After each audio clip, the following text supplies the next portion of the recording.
Hello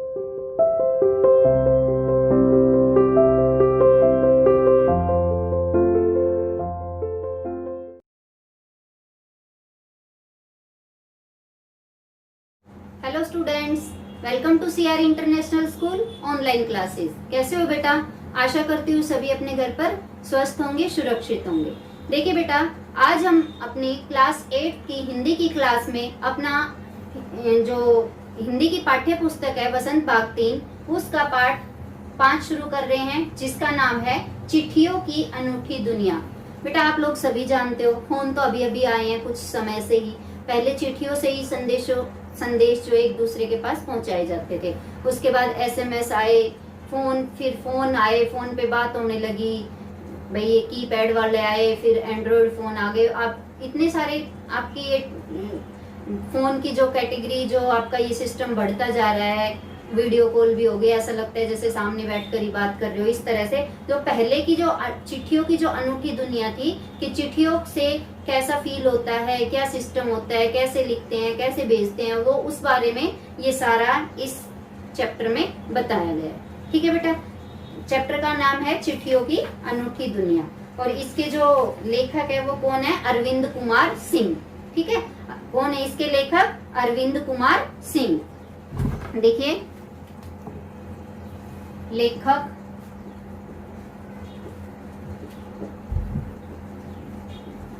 Arvind Kumar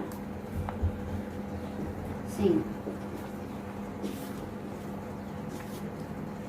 चलिए बेटा, इसकी हम रीडिंग लगाते हैं।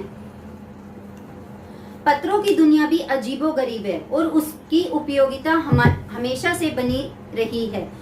पत्र जो काम कर सकते हैं वह संचार का आधुनिकतम साधन नहीं कर सकता। अब यहाँ पर इस चैप्टर में पत्रों की इम्पोर्टेंस बहुत ज्यादा बताइए कि हमारे जो चिट्ठियों में जो वर्ड लिखे होते हैं कि उनका मुकाबला आज हमारी जो हम फोन पे बात करते हैं डायरेक्ट, वो भी उनका मुकाबला नहीं कर सकते हैं। कि पहले के लोगों का मानना था कि पत्रों में जो शब्द लिखे होते हैं उनमें अपनापन, भावनाएं, भावुकता सब छुपी होती है। इसलिए पत्रों का इस चैप्टर में बहुत ही अधिक महत्व दिखाया गया है। पत्र जैसा संतोष फोन या एसएमएस का संदेश कहाँ दे सकता है? अब फोन या एसएमएस क्या होते हैं? जो हम मैसेजेस करते हैं उसी को बोलते हैं ना। कि वो कह रहे हैं कि पत्र जैसा संतोष, सेटिस्फैक्ट्री, संतोष होती है सेटिस्फैक्ट्री, कि पत्रों जैसा संतोष तो हमारे एसएमएस और फोन भी नहीं कर सकते हैं। पत्र एक नया सिलसिला शुरू करते हैं और राजनीतिक, साहित्य तथा कला के क्षेत्र में तमाम विवाद और नई घटनाओं की जड़ भी पत्र ही होते हैं। अब क्या है, राजनीतिक झगड़े हो, साहित्यिक झगड़े हो, या साहित्य की कोई जानकारी हो, सभी जो है हमें पत्रों से ही प्राप्त होती है। यानी कि इन घटनाओं की जड़ ही पत्र होते हैं। दुनिया का तमाम साहित्य पत्रों पर केंद्रित है और मानव सभ्यता के विकास में इन पत्रों ने अनूठी भूमिका निभाई है। पत्रों का भाव सब जगह एक सा है, भले ही उसका नाम अलग अलग हो। पत्र को उर्दू में खत, संस्कृत में पत्र, कन्नड़ में कागज, तेलुगु में उत्तरम, जाबू और लेख तथा तमिल में कड़ित कहा जाता है। पत्र यादों को सहेज कर रखते हैं, इनमें किसी को कोई संदेह नहीं है। हर एक की अपनी पत्र लेखन कला है और हर एक के पत्रों का अपना दायरा। दुनिया भर में रोज करोड़ों पत्र एक दूसरे को तलाशते तमाम ठिकानों तक पहुंचते हैं। अब क्या है कि पत्रों के जो संदेश होते हैं उनमें जो हम बात कहना चाहते हैं वो शब्द ही कह डालते हैं। इसका ये मतलब है जो अभी अभी लाइन कही गई है उसका। भारत में ही रोज 4.5 करोड़ चिट्ठियां डाक में डाली जाती है, जो साबित करती हैं कि पत्र कितनी अहमियत रखते हैं। जब इतनी बड़ी संख्या में पत्र अगर डाकखाने में डाले जाते हैं तो हमें स्पष्ट ही हो जाता है कि पत्रों की अहमियतता जो है बहुत ही अधिक है। पंडित जवाहरलाल नेहरू ने सन 1953 में सही ही कहा था कि हजारों साल तक संचार का साधन केवल हर कार्य क्या होते हैं? रनर्स या फिर तेज घोड़े रहे हैं। ये क्या होते हैं कि पहले घोड़ों के द्वारा भी संदेश भेजे जाते थे।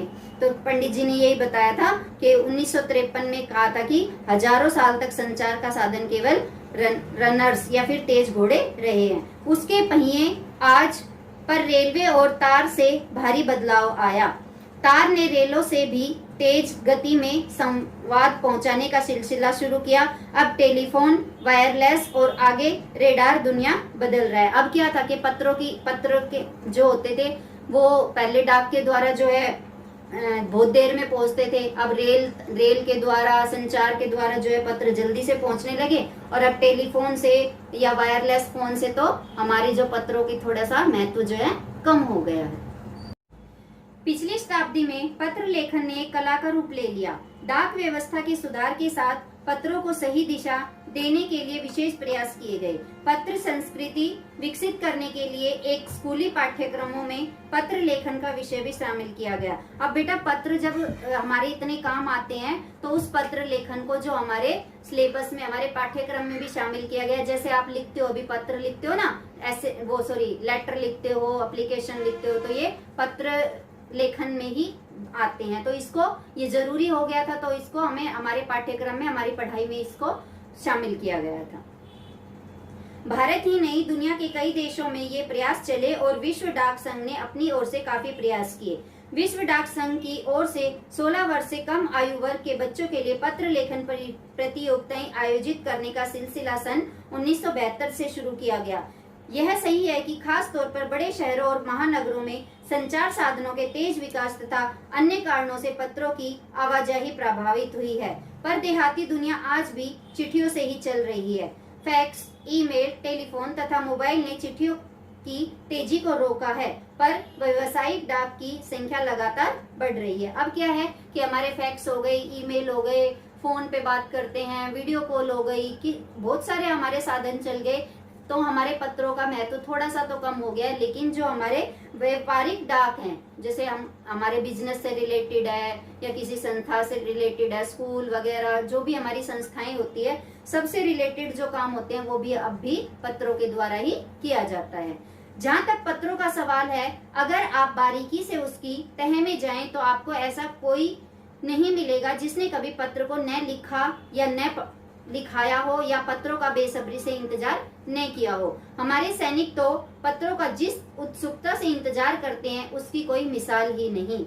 एक दौर था जब लोग पत्रों का महीनों इंतजार करते थे, पर अब वह बात नहीं। परिवहन के साधनों ने विकास की दूरी बहुत घटा दी है। पहले लोगों के लिए संचार का इकलौता साधन चिट्ठी ही थी, पर आज और भी साधन विकसित हो चुके हैं। पहले एक दूसरे को संदेश पहुंचाने के लिए क्या होते थे, सिर्फ चिट्ठियां ही होती थी बेटा। अब आजकल तो आप खुद ही देखते हो कितने सारे हमारे ये चल गए हैं। आप लेटर को छोड़कर फोन वगैरह से जो भी हमारे सिस्टम चले हुए हैं वो आपको सभी को पता ही है। तो अब जो है जो हमारी चिट्ठियों का जो सिलसिला है वो बहुत कम हो गया है।